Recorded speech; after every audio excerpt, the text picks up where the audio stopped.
ছোটোবেলায় যখন English paper দেখতাম, সেই পেপার দেখার থেকে সেই পেপারের ভিতরে কোন সেলিব্রিটির ছবি বেরিয়েছে, কি লেখা হয়েছে, সেইগুলো নিয়ে বেশি ইন্টারেস্ট থাকতো।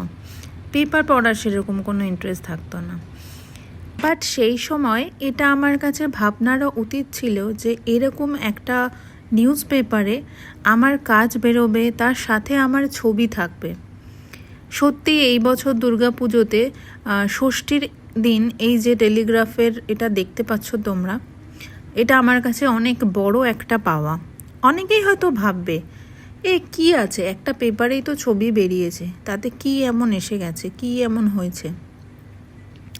কিন্তু এই যে পেপারটা সারা ইন্ডিয়াতে সবাই দেখছে, তার মানে সবাই আমার কাজটা দেখছে।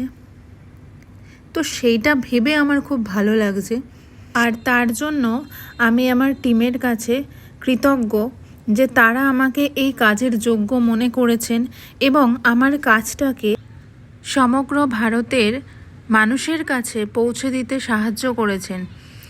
তো Srikanth sir, thank you so much. আর যে আমার পাশে না থাকলে আমি কোনো কাজই এগোতে পারতাম না, সে হলো আমার হাজব্যান্ড।